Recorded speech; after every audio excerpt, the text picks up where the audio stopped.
வணக்கம். வோட் சோர் கத்தி சோர் என்கிற ஆட்டம் பாம்பை பார்த்தீர்கள். அடுத்து ஹைட்ரோஜன் பாம் வருவதாக ஒரு சர்ச்சையை கிளப்பி விட்டார்கள். இந்த பதற்றம் இதுவரை அடங்கக்கூடவில்லை. அதற்கு முன்பே ஒரு மிசைலையும் விட்டுவிட்டார்கள். இவிஎம் எலக்ட்ரானிக் voting மெஷினுக்கு எதிராக பேலட் பேப்பர் திரும்புகிறது. அதாவது வாக்குச்சீட்டு முறை திரும்பி வர உள்ளது. இந்த முடிவை கர்நாடகாவில் இருக்கக்கூடிய காங்கிரஸ் அரசாங்கம், சித்தராமையா அரசாங்கம் இந்த முடிவை எடுத்திருக்கிறார்கள். என்ன சார் வேடிக்கையான விஷயத்தை பேசுகிறீர்கள்? ஒரு பக்கம் நரேந்திர மோடி, இன்னொரு பக்கம் எலெக்ஷன் கமிஷன் ஆஃப் இந்தியா. இவர்கள் இரண்டு பேரும் தானே இந்த நாட்டில் ஓட்டு திருட்டில் இருந்தார்கள். இவர்கள் தானே இவிஎம் வைத்து அனைத்து மாநிலங்களில் நடக்கக்கூடிய தேர்தலை நடத்தி வருகிறார்கள். அப்ப எப்படி இவிஎம் பற்றி நீங்க இப்படி பேச முடியும்? இவிஎம் இருக்க போகிறது சார். யூனிவர்சிட்டி எலெக்ஷனாக இருக்கட்டும், லோக்சபா எலெக்ஷனாக இருக்கட்டும், அசம்பிளி எலெக்ஷனாக இருக்கட்டும், பஞ்சாயத்து எலெக்ஷனாக இருக்கட்டும், எல்லாமே இவிஎம் தான் சார். எப்படி வாக்குச்சி சட்டத்தில் ஒரு ஓட்டை இருக்கு. அந்த ஓட்டை ஆக்சுவலா சட்டமாகவே இருக்கிறது. அந்த சட்டத்தை பயன்படுத்தி சித்தராமையா அரசாங்கம், கர்நாடகாவின் காங்கிரஸ் அரசாங்கம் இந்த குண்டை தூக்கி போட்டிருக்கிறார்கள். பிஜேபி தலைகள். இவிஎம்க்கு எதிராக வரக்கூடிய சர்ச்சை இன்னைக்கு நேற்று கிடையாது. முதலையாக பார்லிமெண்டில் இதை பற்றி பேசிய போதே இந்த சர்ச்சை தொடங்கிவிட்டது. இவிஎம் மீது எழுப்பக்கூடிய சந்தேகம் முதல் நாளில் இருந்து இருக்கிறது. இன்னைக்கு வரை அந்த சந்தேகத்தை யாராலையுமே தீர்த்து வைக்க முடியவில்லை. காங்கிரஸ் காலகட்டத்தில் மற்ற அரசியல் கட்சிகள், எதிர்கட்சிகள், பிஜேபி போன்ற கட்சிகள் இவிஎம்ஐ சந்தேகமாக பார்த்தார்கள். இவிஎம் மீது ஏராளமான கேள்விகள் எழுப்பி வைத்தார்கள். இப்போ பிஜேபியோட அரசாங்கம் இருக்கும்போது காங்கிரஸ் மற்ற கட்சிகள் அதே இவிஎம் பற்றி சந்தேகங்களை எழுப்பி வருகிறார். ஆனால் இந்த அனைத்து விவகாரத்திற்கு இடையே மக்கள் எதை நம்புகிறார்கள்?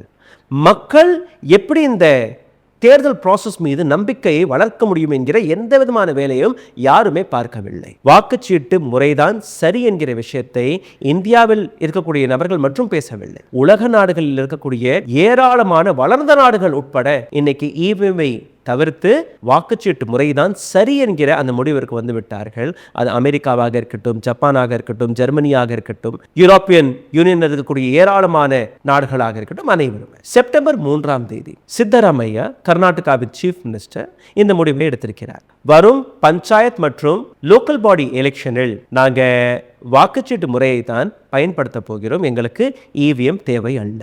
இதை உறுதி செய்யும்படி கர்நாடகாவின் லா மினிஸ்டரான HK பாட்டில் கொடுத்த ஸ்டேட்மெண்ட் மக்கள் மனதில் இவிஎம் பற்றின ஒரு குழப்பம், ஒரு சந்தேகம் அதிகரித்துக் கொண்டே இருக்கிறது. தேர்தல் ஆணையத்தின் மீது இருக்கக்கூடிய அந்த அவநம்பிக்கையும் அதிகரித்துக் கொண்டே இருக்கிறது.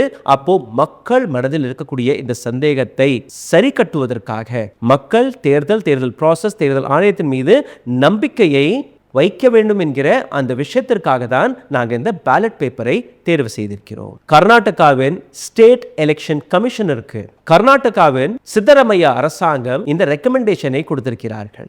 இதற்கு மேல் வரக்கூடிய அனைத்து லோக்கல் பாடி எலெக்ஷன், அனைத்து பஞ்சாயத்து எலெக்ஷன் இதில் வாக்குச்சீட்டை தான் பயன்படுத்த வேண்டும் என்கிற இந்த முடிவு எடுத்த உடனேயே தேர்தல் ஆணையம் பதில் கொடுக்கவில்லை. தேர்தல் ஆணையம் இதை சப்போர்ட் செய்வதா செய்யக்கூடாதா என்கிற அந்த குழப்பத்தில் இருக்கும்போது ஏராளமான பிஜேபியில் இருக்கக்கூடிய தலைவர்கள், யூனியன் மினிஸ்ட்ரியில் இருக்கக்கூடிய மினிஸ்டர்கள் யாருமே பதில் கொடுக்க முடியவில்லை. சப்போர்ட் செய்வதா அல்ல எதிர்ப்பதா? இதற்கு இடையில் முந்திரிக்குட்டை போன்று ஒரு சில தலைவர்கள் இதை பற்றி பேச தொடங்கி இருக்கிறார்கள். யார் அது? பிஜேபியின் கர்நாடகா ஸ்டேட் பிரசிடென்டான BY விஜேந்திரா எழுப்பிய அந்த அலிகேஷன் காங்கிரஸ் மீது. கர்நாடக அரசாங்கத்தை கைப்பற்றுவதற்கு நீங்க இவிஎம் தானே நீங்க நம்பினீர்கள். அப்போ அந்த தேர்தலில் உங்களுக்கு ஓட்டு கிடைத்தது திருட்டு ஓட்டா என்கிற அந்த கேள்வி. காங்கிரஸிற்கு கிடைத்த அனைத்து ஓட்டுகளுமே திருட்டு ஓட்டு இல்லை என்றால் இவிஎம் சரியாக தான் ஃபங்க்ஷன் செய்கிறது. அப்படி இதன் மீது நம்பிக்கை இல்லை என்று நீங்க கூறினீர்கள்னா இந்த ஆட்சியையும் நீங்க விட்டு வெளியேற வேண்டும். அப்போ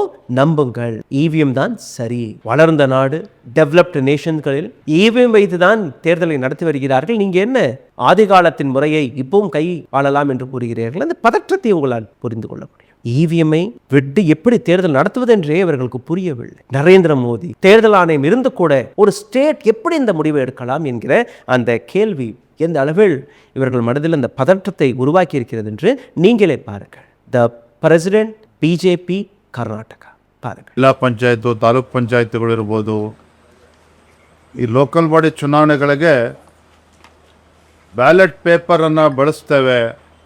ಯಾಕೆ ಅಂತ ಹೇಳಿದ್ರೆ ಚುನಾವಣಾ ಆಯೋಗದ ಬಗ್ಗೆ ಮತ್ತು ಬ್ಯಾಲೆಟ್ ಬಾಕ್ಸ್ ಬಗ್ಗೆ, ಎಲೆಕ್ಟ್ರಾನಿಕ್ ವೋಟಿಂಗ್ ಮೆಷಿನ್ ಅಂತ ನಾವೇನು ಕರಿತೇವೆ, EVM ಮೆಷಿನ್ಸ್ ಬಗ್ಗೆ ಪಾಪ ರಾಹುಲ್ ಗಾಂಧಿ ಅವ್ರಿಗೆ ಕಾಂಗ್ರೆಸ್ನವರಿಗೆ ವಿಶ್ವಾಸ ಹೊರಟೋಗಿದೆಯಂತೆ.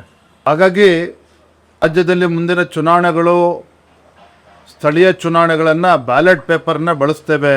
இங்கே மட்டும் இந்த நபர் நிற்கவில்லை, ட்வீட்டையும் போட்டிருக்கிறார். The highest number of complaints regarding illegal voting, vote theft, electoral violence and irregularities were recorded in the court during election conducted with ballot paper. வாக்குச்சீட்டு முறைப்படி எப்பெல்லாம் இந்த தேர்தல் நடந்ததோ அப்பதான் இந்த பூத் கேப்சரிங், வயலன்ஸ், ஓட்டு திருட்டு, இல்லீகல் ஓட், கள்ள ஓட்டு, இது எல்லாமே கோர்ட்டில் ரெஜிஸ்டர் ஆகி இருக்கிறது, வழக்குகளாக அங்கு போடப்பட்டிருக்கிறது.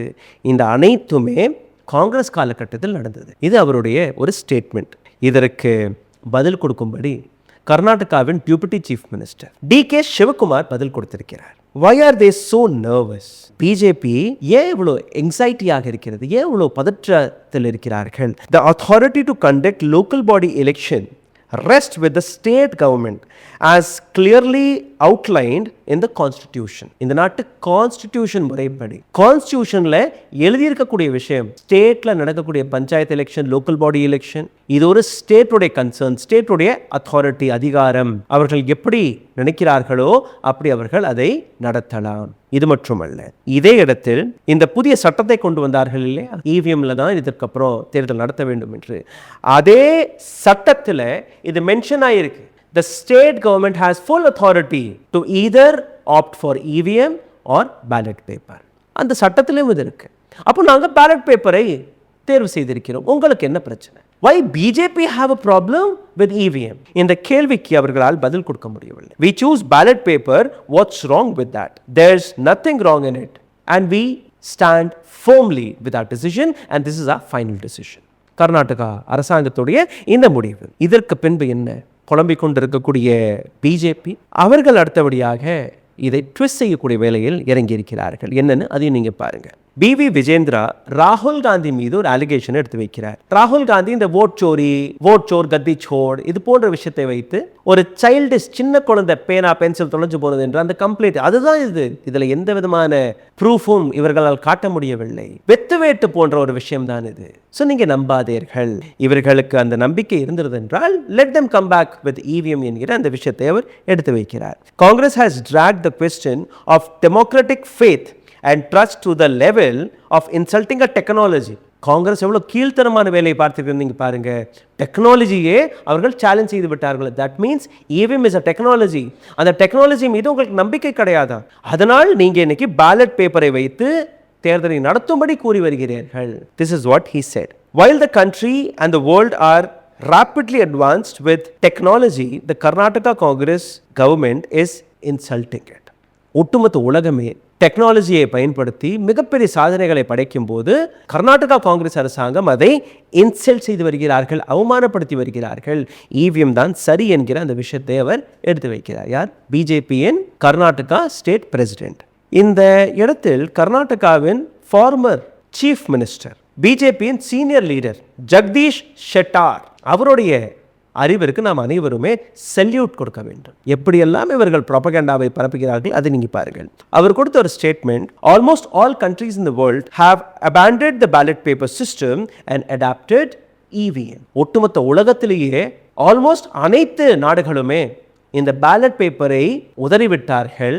எல்லாருமே EVM மட்டும் தான் பயன்படுத்தி வருகிறார்கள். உலக நாடுகளே EVM பயன்படுத்தும் போது இது என்ன கர்நாடக அரசாங்கம் பேலட் பேப்பர்ல திரும்பி போறது?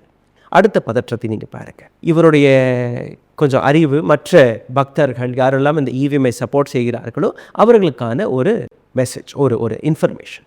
ஜெர்மனி இந்த EVM-ஐ கண்டுபிடித்த நாடாக வெளிவந்ததோ அதே நாடு 2009ஆம் ஆண்டு EVM-ஐ பேன் செய்து விட்டது. EVM is not full proof என்று கூறிவிட்டார்கள். இட்லி ஒரு பைலட் டெஸ்டை செய்தார்கள். அந்த முதல் பைலட் டெஸ்டிலேயே இட் கேன் பி ஹேக்ட் என்கிற விஷயம் அவர்களுக்கு புரிந்து விட்டது. 2006ஆம் ஆண்டே கைவிட்டு விட்டார்கள். நார்வே 2011ஆம் ஆண்டு அவர்களும் EVM-ஐ பேன் செய்து விட்டார்கள். நெதர்லாந்து 2007ஆம் ஆண்டே EVM சரிப்பட்டு வராது, நிறுத்தி விட்டார்கள். உலகத்திலேயே மிகவும் அட்வான்ஸ்டான டெக்னாலஜி பயன்படுத்தக்கூடிய ஒரு நாடு என்னவென்றால் அது ஜப்பான். ஜப்பான் நாடே 2018ஆம் ஆண்டு இவிஎம்ஐ கைவிட்டு விட்டார்கள், பேன் செய்து விட்டார்கள். யூரோப்பில் இருக்கக்கூடிய எந்த நாடுமே இவிஎம்ஐ பயன்படுத்துவதில்லை. டொனால்ட் ட்ரம்ப் அப்கி பார் டொனால்ட் ட்ரம்ப் கி சர்க்கார் என்று கூறினார் இல்லையா நரேந்திர மோடி, அந்த தேர்தலிலும் நீங்க போய் பார்த்தீர்கள்னா அங்கேயும் பேலட் பேப்பர் தான், வாக்குச்சீட்டு முறைதான், இவிஎம் கிடையாது. பட் பிஜேபியின் தலைவர் முன்னாள் சீஃப் மினிஸ்டர் ஆஃப் கர்நாடகா அவர் கூறும்படி நீங்க பார்த்தீர்கள்னா உலக நாடுகள் இப்போ இவிஎம்ல தான் ஓட்டு போடுது.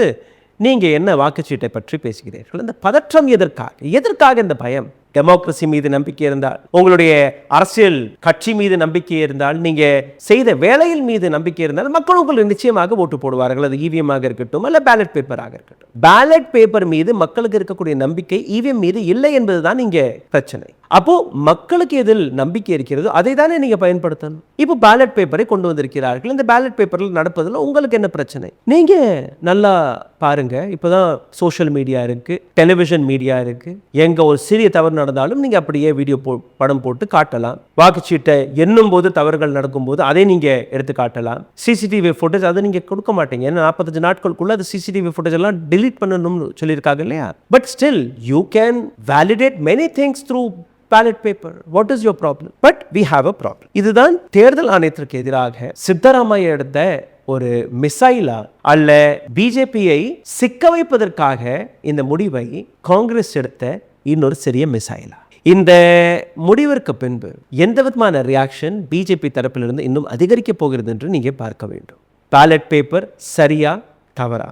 உங்களுடைய கருத்தை கீழே கமெண்ட் பாக்ஸில் எழுதிவிடுங்கள். இதை தாண்டி இந்த வீடியோ உங்களுக்கு பிடித்திருந்தால் இதை பகிருங்கள். இந்த வீடியோவை, இந்த சேனலை சப்போர்ட் செய்ய நினைக்கக்கூடிய நபர்கள் கீழே எழுதியிருக்கக்கூடிய UPI வழியாக உங்களுடைய ஆதரவை தெரிவிக்கலாம். நன்றி, வணக்கம். ஊடகம் கார்ப்பரேட் அரசியல்வாதிகளின் கைப்பாவையாக அடிமைகளாக இருந்தது போதும், இனி சாட்டை எடுத்து சுழற்றும் நேரம் வந்துவிட்டது. ஊடகம் பொதுமக்களாகிய உங்களுக்காக, உங்களாலேயே இயக்கப்பட வேண்டும். ஊடக சுதந்திரத்திற்காக உங்களின் பங்களிப்பை இன்றே அளித்திடுங்கள்.